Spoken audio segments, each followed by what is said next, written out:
Good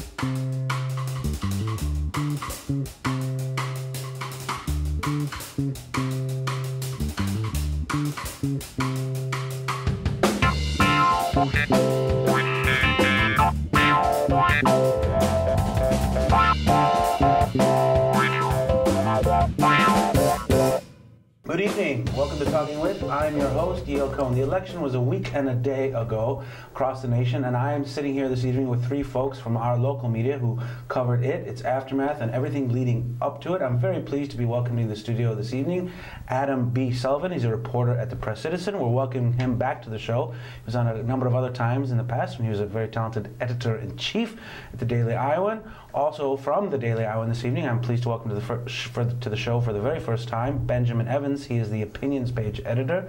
And last but certainly not least, also a great pleasure to welcome back to the show Jennifer Hemmingsen. She is a columnist and a member of the editorial board? Editorial board at the Cedar Rapids Gazette. Thank you all so very much for joining us this evening. Thanks, you. Before we get into the nitty, the gritty, the details, the election happened locally, nationally. Any surprises? I would say very, very few surprises, especially on the presidential level and looking at the U.S. House and the U.S. Senate. Anybody who spent any time with the numbers saw that coming a couple weeks early. I think locally, maybe a couple surprises, and at statewide races elsewhere, maybe a couple surprises. But in general, the big picture narratives, no real surprises on Tuesday night. That seems to be now, with the benefit of 2020 hindsight, a lot of folks saying it really was never that close. And I'm not a prognosticator.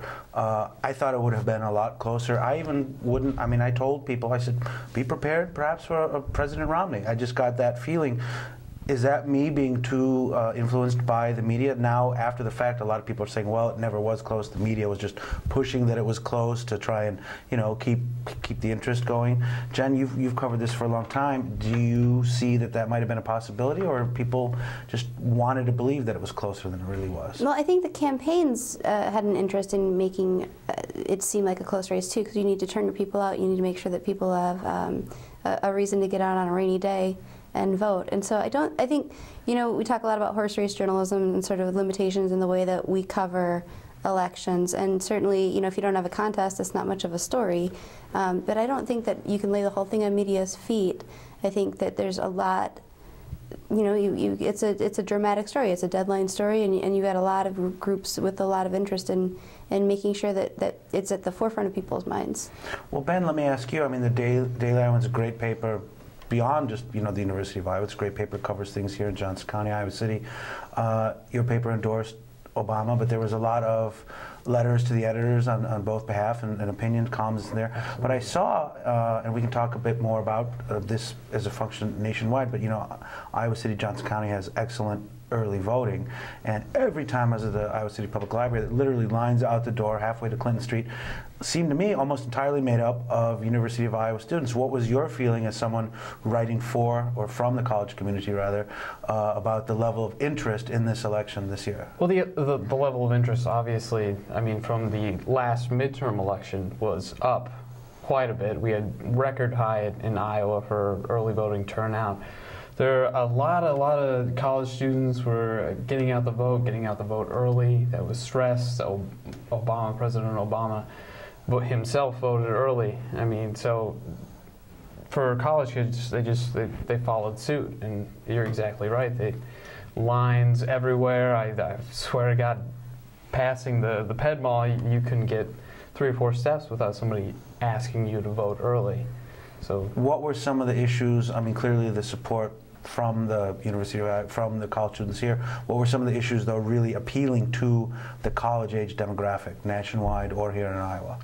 Well, there's a lot of, just beyond the economy, this was really an economic race, obviously. That was the most important issue for the electorate as a whole, but being a bit younger, being a bit more concerned perhaps about social issues, they tend to go out for President Obama a little more liberally to get the vote out early on these social issues. Speaking of social issues, there was a number of not just locally, but nationwide referendums having to do with for marriage equality, drugs, marijuana, that kind of stuff. And I believe 4 or 5 more states, Maryland, Minnesota, and 2 or 3 others, then kind of followed Iowa's lead with legalizing gay marriage. Do you think that that portends kind of we're getting closer to this becoming a national thing at this point, bit by bit by bit, or is it still something you're not going to see any traction for in the more conservative states? I think it's important first that we don't say that they followed Iowa's lead, because in Iowa's case, the judiciary made gay marriage law, so these 4 states that voted in favor of gay marriage a couple weeks ago, that was the first time ever that had happened. I think there had been 31 failed attempts, ballot referendums to legalize gay marriage, and 31 of those had passed in every single state, and that's blue states and red states alike. And so for 4 states to on the same night to legalize gay marriage is a huge step for that movement.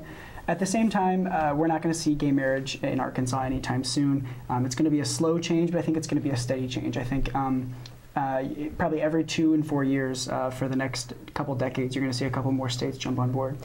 Well, and I think, too, now wasn't Minnesota just they declined to add a constitutional amendment? Exactly. So it wasn't even a gay marriage vote. It was a, no thanks, we don't want to ban gay marriage. I think people are getting burned out on the social issues.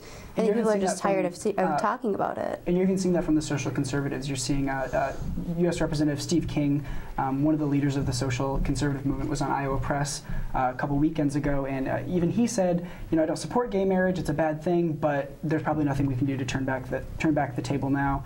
And that's something you didn't hear from Republican leaders in years past. They can't turn back the table, but that doesn't mean they failed this time. It was Justice Wiggins from the Supreme Court who was one of the members of, and thank you very much for correcting me, that's why I have you on the show, one of the justices who did legalize it, you know, following Iowa law. People said they legalized gay marriage. No, they just applied the existing law to all people. There was a referendum to strip him from the bench. That failed. There was previous referendums where they did, in fact, remove justices. And as Representative King mentioned, but that was a lot of that money and interest was coming from outside the state of Iowa. Do you think that that's something, Adam, you think people are getting burned out on social issues? Do you think that try and, whether it's out of vengeance or spite, do you think that we're going to see fewer and fewer people trying to take punishment on those people who've made decisions they don't like? Part of that is that that the social conservative movement is getting tired out, and part of it is that they're running out of money. That they, especially Proposition 8 back in California a few years ago was the prime example of that. There were just millions and millions and millions of dollars in that race, and social conservatives are rich, they're well funded, but at the same time they don't have endless money.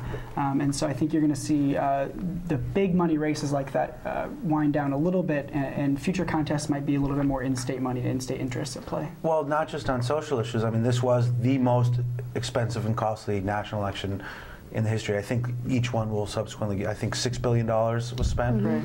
And there was kind of a lot of, I don't know what the opposite of sour grapes, people who are supporters of Obama, then afterwards saying, hey, you guys, you spent all this money for nothing. But, my position was, for 4 years, it seemed, on the national level, the Republicans said our number one goal is to make sure Obama's a one-term president. Were they to have succeeded in that, I would have said, okay, you got your wish, now what? Well, now they didn't, so I feel like, hey, you knuckleheads, you just wasted 4 years on something, and you spent all this money towards it. Do you think, how does this speak to the future of just general conservative, general Republican, not even kind of pigeonholed to these very specific social issues? I'd like to talk a little bit more about the money, because we did see a record amount of spending and a record number of anonymous spending. And I think, people are making noise about what they can do to alter the Citizens United ruling that allows just obscene amounts of money.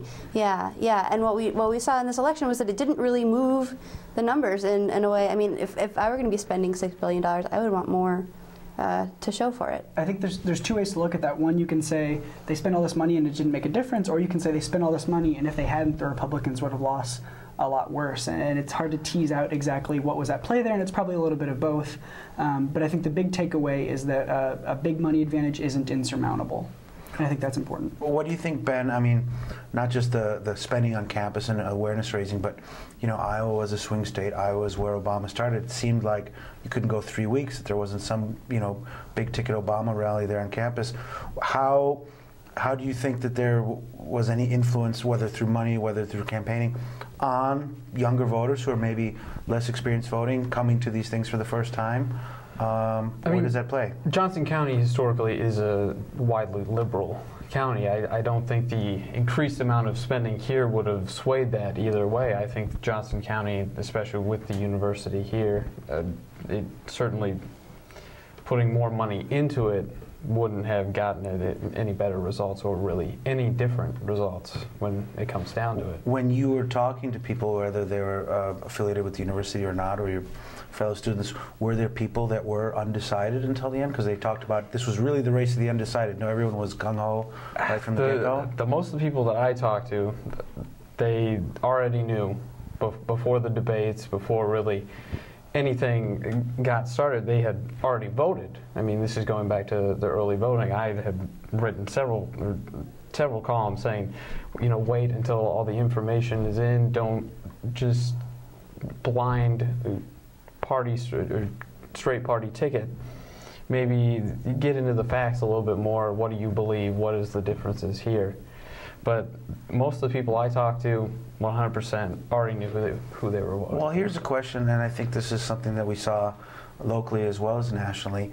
Even though there was record across the country, as you mentioned, Obama himself voted early, you know? Mm-hmm. But even with that and record number of early voting, and still just a little over 50% nationally, I think, registered voters actually went to the polls. And even I think that number maybe was about 53, 54% here in Johnson County. In my opinion, abysmally low. What do you think's informing that? Jen, you look like maybe I'm wrong on that. Oh, I'm wondering if your numbers are, but you're right. We don't have, there are a number of registered voters who don't vote, and there are a number of eligible voters who don't register. And I actually did look at the numbers a little bit from 2008 just because I was curious, and they would surprise you that people who don't vote, if you don't graduate from high school, you're half as likely as somebody with a college degree to vote. If you rent your house, you're less likely to vote. If you have lived in your town for less than a year, you're less likely to vote. So we're really seeing the undervote is the underclass. So the people who have the most to gain or lose by these decisions that are being made in Washington or in state houses, people who are sort of more likely to be blowing with political winds are the ones who aren't turning up. So I think that that's a really interesting thing going forward, looking at, you know, that undervote. And I want to talk about the undervote on the ballot too. The people who only vote for president and don't move down. I think you're starting to see that change a little bit, and I think there are some promising signs in that we saw bigger minority turnout and bigger youth turnout than we'd seen in elections past. And that's a big part of why a lot of the conversation right now is Republicans might be electorally uncompetitive in future years in the Electoral College, because if these groups start turning out, that changes the electorate in a big way.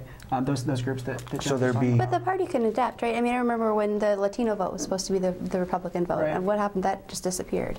Right. I mean, we'll see what happens, and I think you're going to start to see some regionalization, some more regionalization within the Republican Party. Obviously, the traditional Republican message still plays really well in the southern United States and some pockets in the Midwest, and so Republicans in those places probably aren't going to have to change much. But when those Republicans are in the U.S. Senate and the U.S. House and they become national figures and they start affecting down ballot races across the country, then that matters, and then those groups might need to start toning it down a little bit on the social issues, and especially if they're targeting lower income voters. So we'll have to change the mindset, the methodology of those who want to be like, you can't change demographics. Mm-hmm. You have to address that thing. We could have more kids. Yeah. Well, that's interesting, though. You mentioned about there being a higher youth turnout and then minority turnout. One of the issues that was leading up to this, there was a lot of concern about voter suppression issues, you know, across the board, and people put up billboards and like voting's a fraud, even though the numbers that I saw show that they're very, very, very infinitesimally small percentage of actual voting fraud. My belief personally, I mean, I don't necessarily by default be against showing it. I mean, when Obama voted early, they asked him for his ID. I saw the video, which was, you know, and he pulled it out. But those, if there was, Adam, record turnouts, were those efforts, if in fact they were to suppress these votes, were they successful at all? Obviously, they weren't. I think that the way that narrative goes is that it's the poor and minority votes that are more likely to be suppressed. And obviously, if you're playing into that narrative, those group's candidate won. Barack Obama won. And so I think it was interesting on Election Day, I'm sure you all tuned into it as well, is there were all these reports across the country in Ohio and in Florida of voter suppression. And because Barack Obama and many of the Democrats ended up winning, we didn't hear more about it. No one really cared about those after the fact. But we're going to hear more about restrictions to ballots and about voter ID, especially in the next couple of years. And I think it's important that we talk about that. I don't think there's a lot of evidence that there's widespread voter fraud, that there's a huge need for these kind of laws. But at the same time, the opponents of these laws like to paint the people who support these laws as inherently racist, as hating poor people, and I don't think that's necessarily the case. Maybe that's the case some of the time, but I think if the idea that you should have an ID at the polling place isn't ridiculous. I think most average people would think, okay, that's a pretty reasonable thing. And so I think it's important that we not paint those people as really loony. I want to go back just for a second to something Jen said. It's very interesting that you said that it was the people whose lives can most directly be affected by that. Beyond just get out the vote drives, knock knock, hey, have you voted? How do we inform these people who maybe laws is fair about it to realize that their vote matters, like to put two and two together? Your participation can affect this part of your life later on. Well, and I think if you look at things in a purely practical perspective, there's an argument to be made that their vote hasn't mattered always. But when you're but more recently, here in Johnson County, the Broadway Neighborhood Center was a satellite voting station, and they went and door knocked and talked to people. And I think some of the Acorn stuff before Acorn all fell apart. Those are the types of voter education programs that we could do. I personally don't think that it makes a whole lot of sense that the elections are politicized. I don't know why we have to have parties, running the elections. It's like having the foxes guard the henhouse, right? So if we had neutral elections, then I don't think we would have these same kinds of arguments about who's trying to game the system. Right. If the system itself were more impartial, I think that would be another way to go. Well, the International Election Monitoring Group, whose name escapes me, they wanted to send across the country people to watch, and I believe Iowa and Texas were the two states that forbade them from coming into the polling places. What do you think? I mean, what are we doing here that's so secretive or on the side that we were so averse to having? I think that was a political decision. I don't think that there was anything that.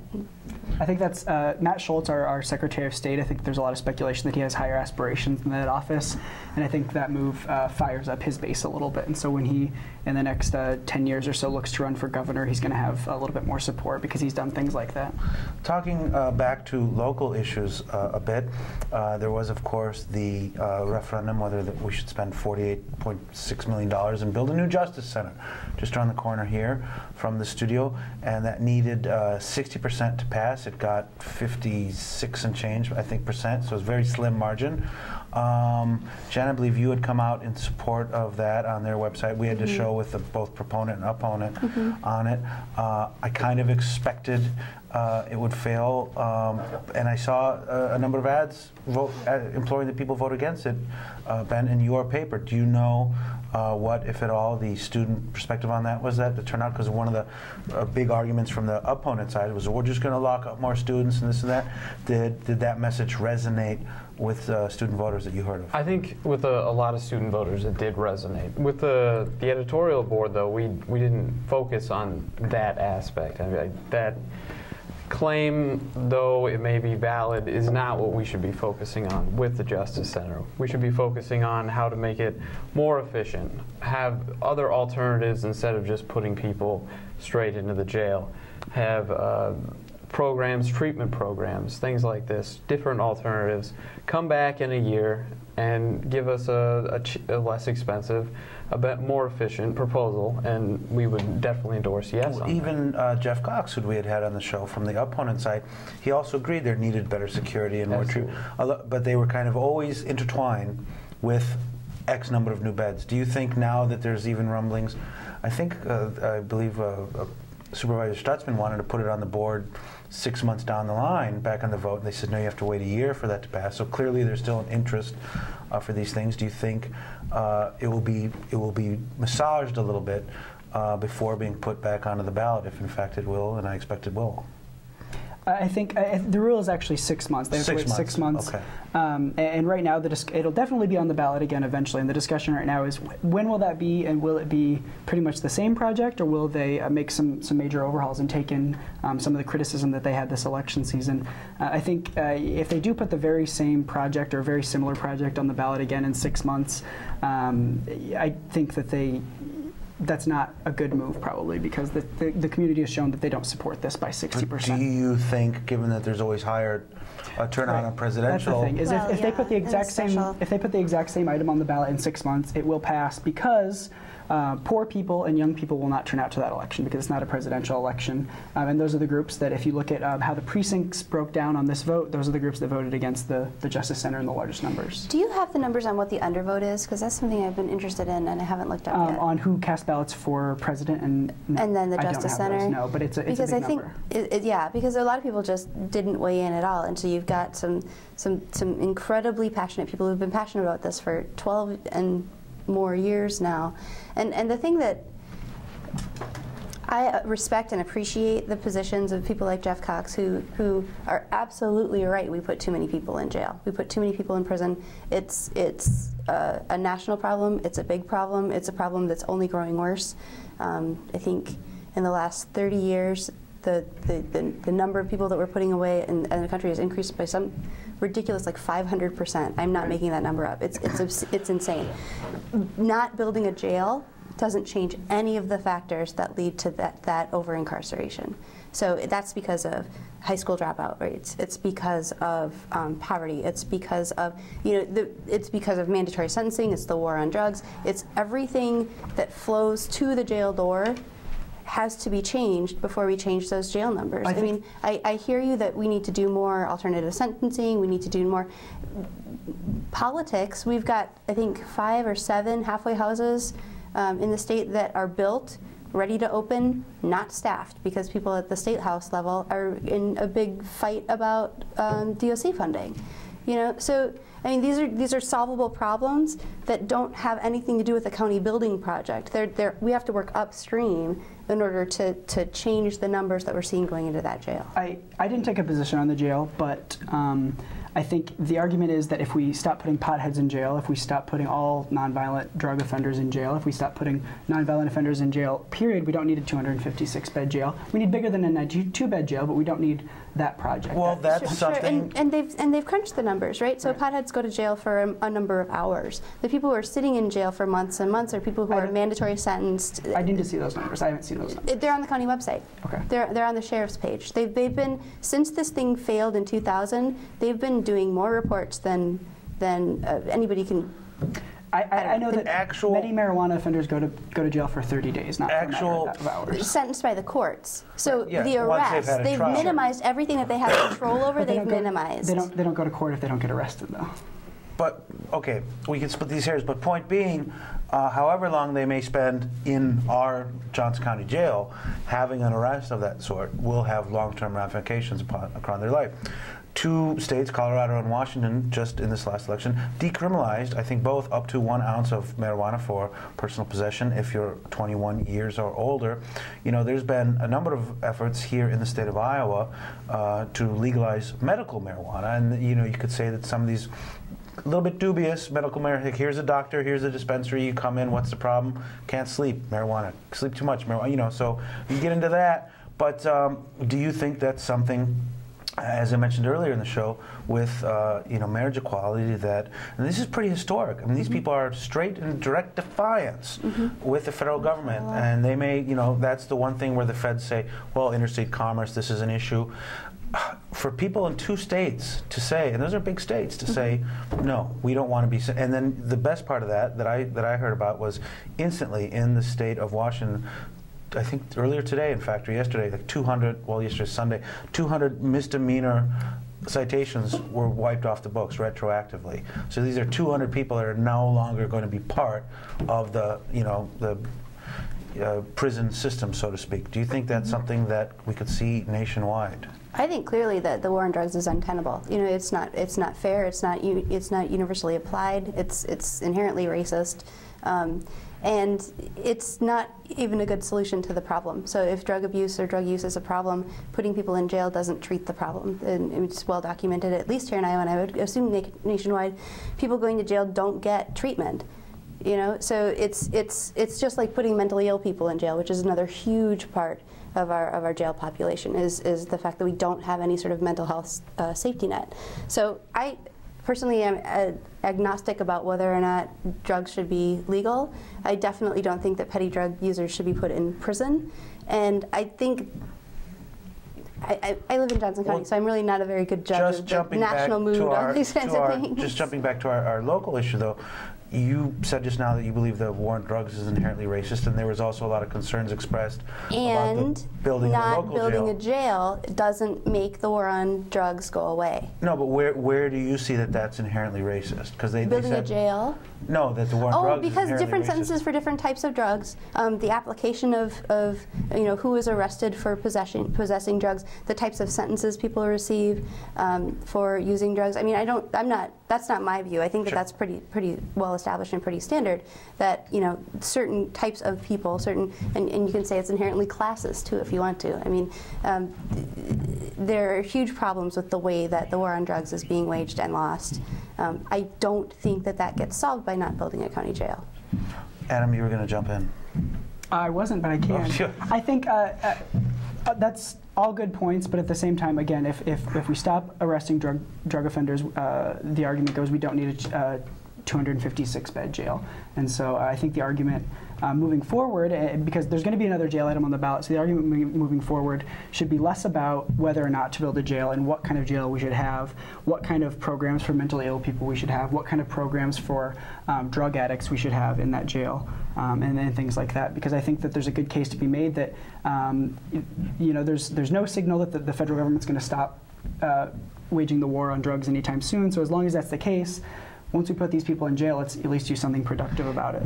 And I believe Jen's correct in this, that it's been shown to be more or less an inarguable failure, that the consequences of incarcerating these people are far more than, and I'm not talking about like horrible meth addicts, but people smoking that kind of stuff. I'm kind of a libertarian bent on that. What do you think's keeping it going on the national level? I know there's a lot of money involved. It's a lot of people that been, a lot of, I think the numbers this year for arrests of University of Iowa students is up 300 over last year, and a 56% increase of female. They didn't say all for what charges, but that's affecting people in your generation. Absolutely.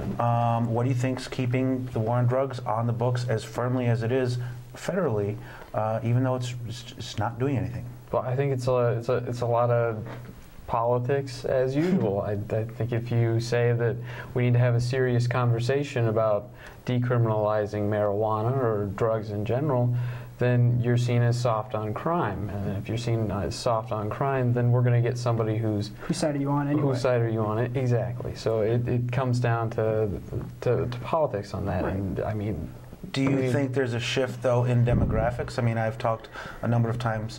We had Zach Walls on, former University of Iowa student. He's a big advocate on this.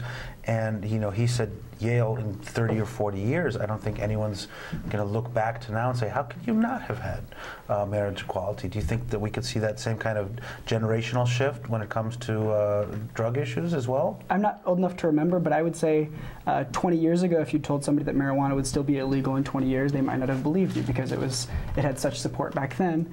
There's no reason for a national politician to come out against marijuana and to demonstrate that. Barack Obama has increased federal raids on medical marijuana growers. There were more federal raids on medical marijuana growers in Barack Obama's first term than there were in George W. Bush's first term, and he still presumably got 75% of the vote of people who support legalization of marijuana. And so when both parties are the same, when you're going to keep getting the anti-drug war vote, whether you wage the drug war or not, there's no reason to change. All right, last question. We're near out of time.